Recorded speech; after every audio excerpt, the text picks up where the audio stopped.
Welcome back once again to all my students. And today I'm going to take a class of class 8. आज हम लोग class 8 से पढ़ाई करेंगे और SST में ये civics का ये चैप्टर है.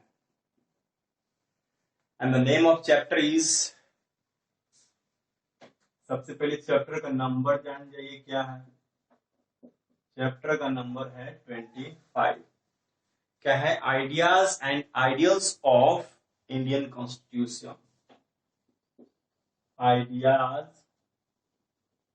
एंड आइडियल्स ऑफ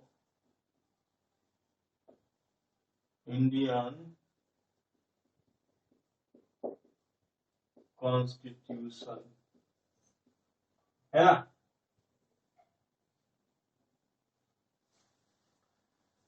तो चलिए आज इस चैप्टर के बारे में जो हम लोग पढ़ रहे हैं, ideas and ideals of Indian constitution, हम लोगों ने पिछली कक्षा में जो पढ़ाई की थी आज स्टार्ट करेंगे एक छोटे से इसके बारे में रिकैप से आज स्टार्ट करेंगे. तो एक रिकैप अभी देखते हैं छोटा सा, क्योंकि हम लोग पढ़ चुके हैं अपने कॉन्स्टिट्यूशन के बारे में. कॉन्स्टिट्यूशन के बारे में ऑलरेडी हम लोग पढ़ाई कर चुके हैं, ठीक है.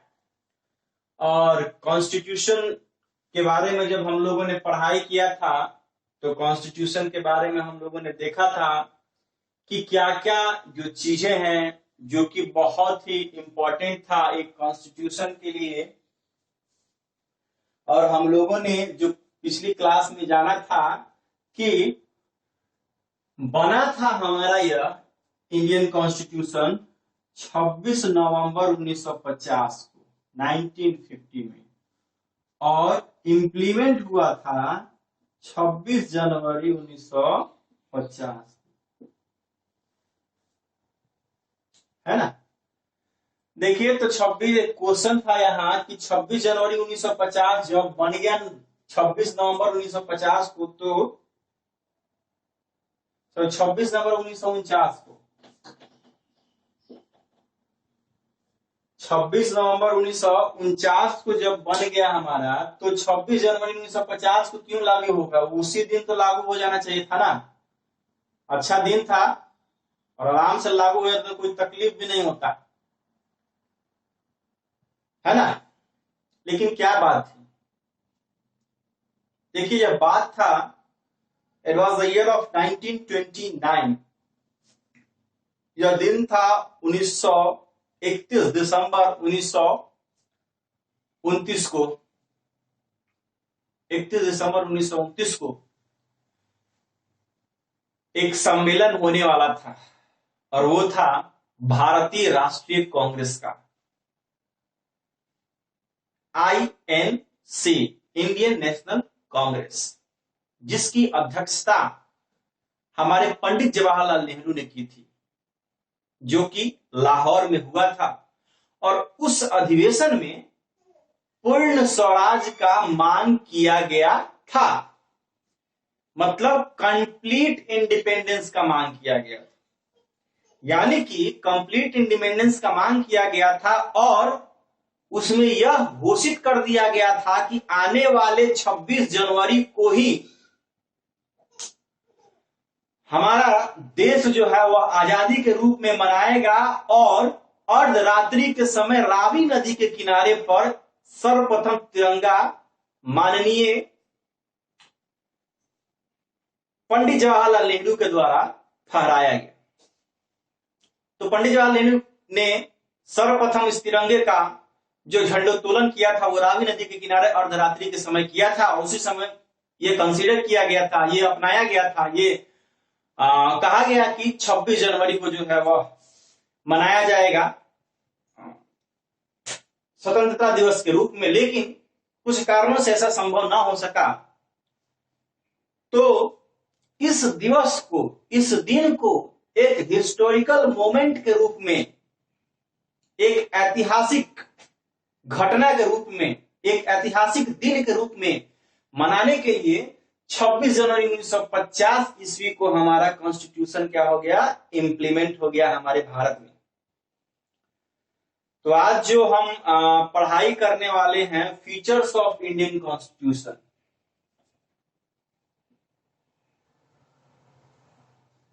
फीचर्स ऑफ इंडियन कॉन्स्टिट्यूशन, है ना। ट्यूशन के आगे कौंस लगा दीजिए तो ये कॉन्स्टिट्यूशन हो जाएगा। तो आज हम लोग क्या पढ़ रहे हैं, फीचर्स ऑफ इंडियन कॉन्स्टिट्यूशन। तो चलिए आखिरकार ये है क्या, सबसे पहले जानिए। It is the longest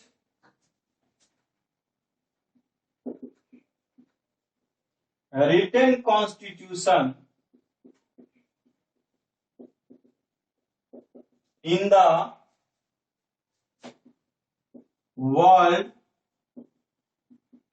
with details। यह विश्व का सबसे बड़ा कॉन्स्टिट्यूशन है, सबसे लंबा कॉन्स्टिट्यूशन। और इस लंबा कॉन्स्टिट्यूशन है तो इस लंबे कॉन्स्टिट्यूशन को बड़ा ही डिटेल से लिखा गया है ना, ठीक है, डिटेल से हमारा लिखा गया है। और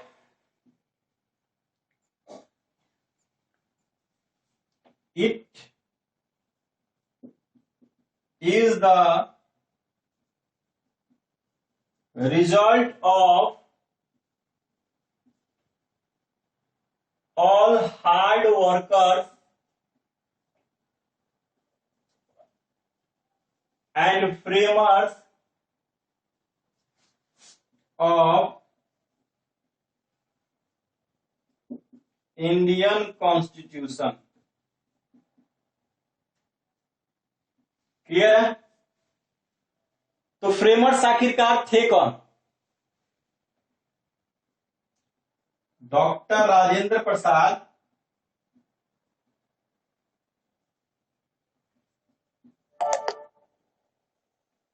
was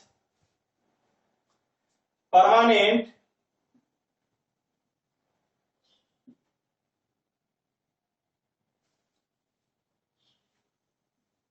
member and Dr. B.R. Ambedkar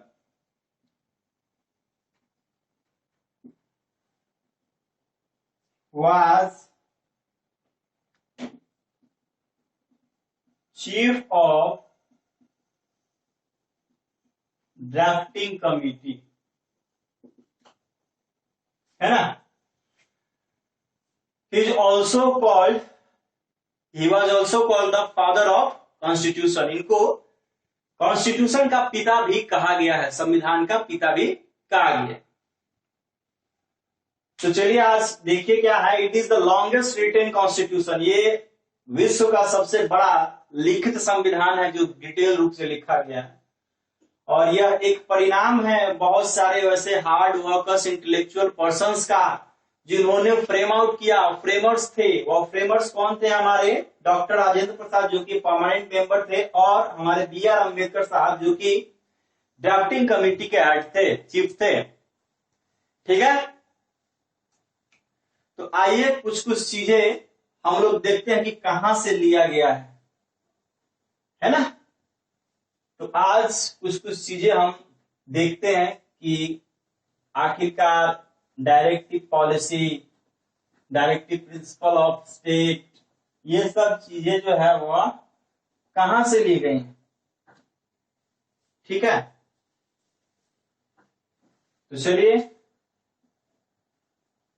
first, सबसे पहला, fundamental rights and federal form of government. क्या है, fundamental rights and federal form of government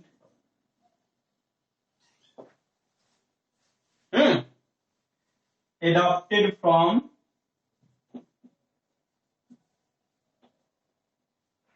USA, है ना। फंडामेंटल राइट्स और फेडरल फॉर्म ऑफ गवर्नमेंट कहां से लिया गया है? यूएसए से लिया गया है। दूसरा देखिए, parliamentary system and government single citizenship. Parliamentary system and government single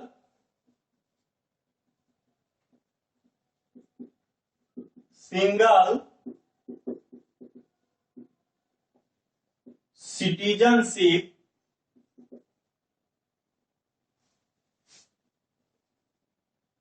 adopted from UK. ये कहां से लिया गया है? यूके से लिया गया है, ठीक है। Directive principle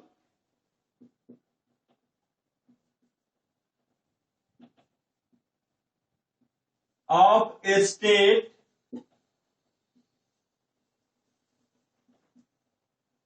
adopted from Ireland.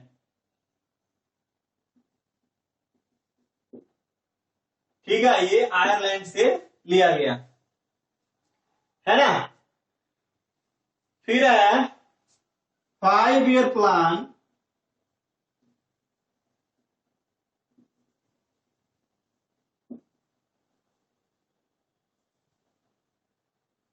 adopted from रसिया। तो ये कुछ फीचर्स हैं जो बहुत ही इंपॉर्टेंट है और जो कि आपको देखने हैं। यहां देख सकते हैं आप कि फंडामेंटल राइट्स आपके जो अधिकार होते हैं और federal form of government USA से लिया गया है। फिर parliamentary system and government single citizenship adopted from UK, UK से लिया गया। फिर देख रहे हैं डायरेक्टिव प्रिंसिपल ऑफ स्टेट, ये कहां से लिया गया है? हमारा आयरलैंड से लिया गया है। फिर है 5-year प्लान एडॉप्टेड फ्रॉम रसिया, ये कहां से लिया गया? रसिया से लिया गया है, ठीक है। समझ में आए बात?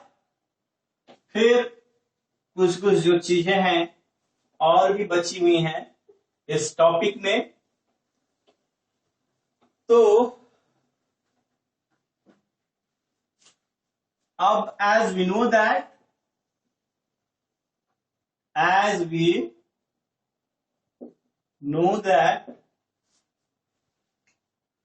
our constitution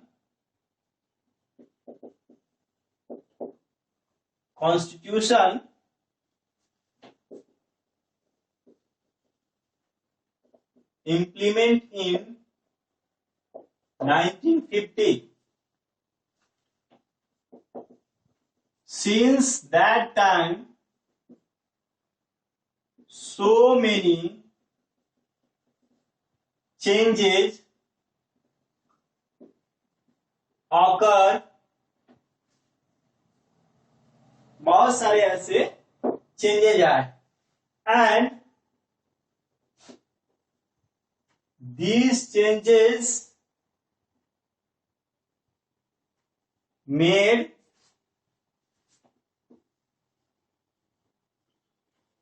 through amendment। ये किससे हुआ? अमेंडमेंट से, मतलब संशोधन से। हम अच्छी तरह से जानते हैं कि कॉन्स्टिट्यूशन इंप्लीमेंट कब हुआ था? हमारा 1950 में। सिंस उस समय से बहुत सारे ऐसे चेंजेज आए, बट दीज चेंजेस मेड वह बना किससे? अमेंडमेंट से।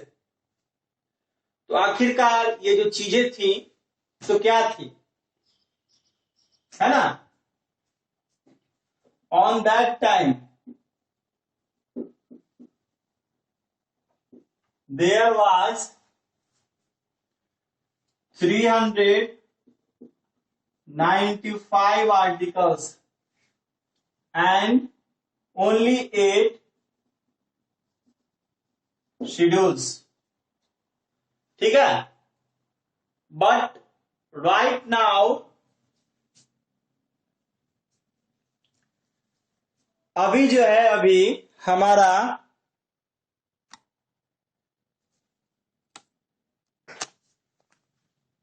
But right now we have 400 articles and schedules, 12 schedules. Also more than 100 amendments.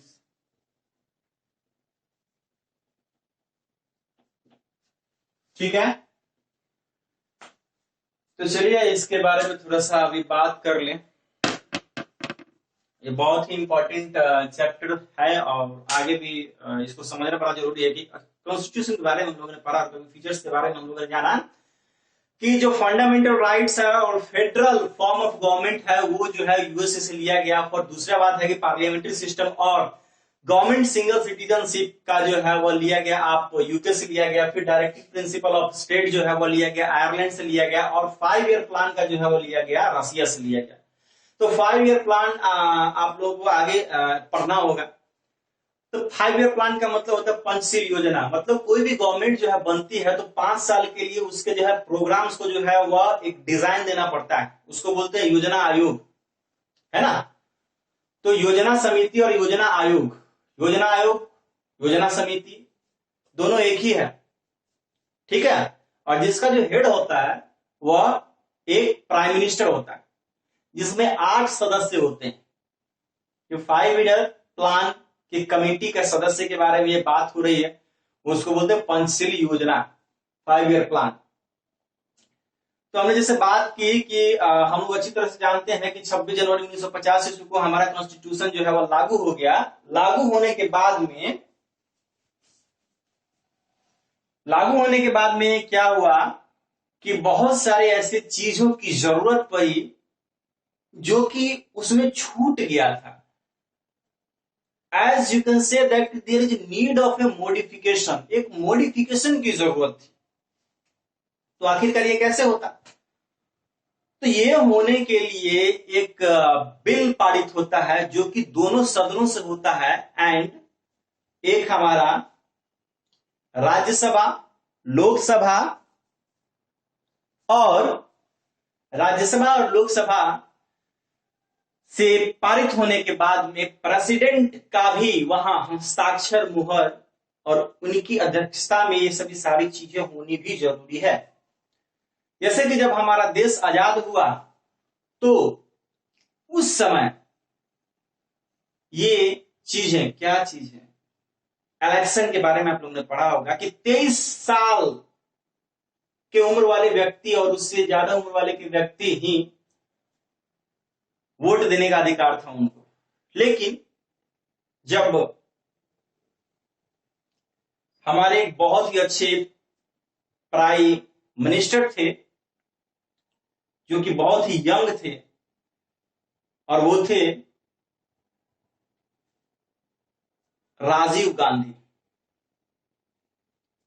Congress party से थे।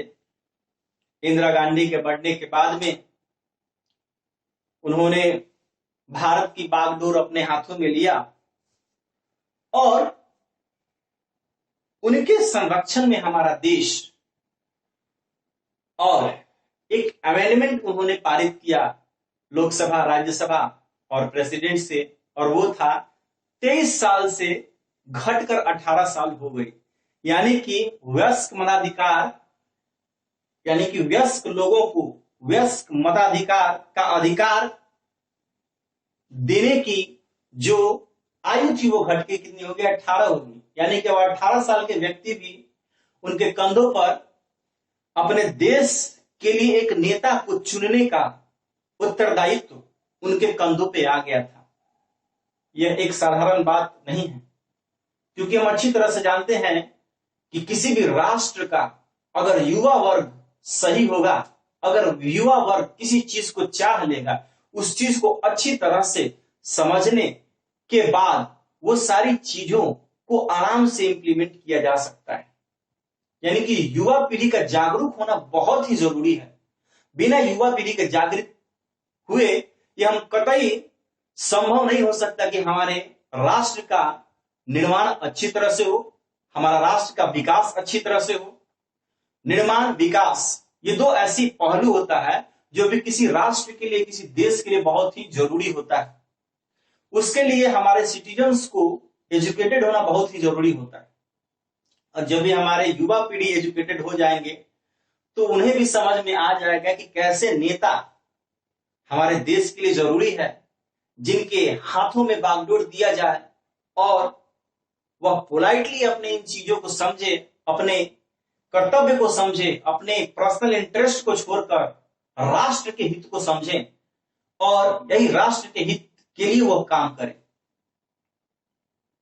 तो आज का टॉपिक इतना ही, फिर मिलते हैं नेक्स्ट टॉपिक के साथ। तब तक के लिए खुश रहें, घर में रहें और कोरोना से बचें।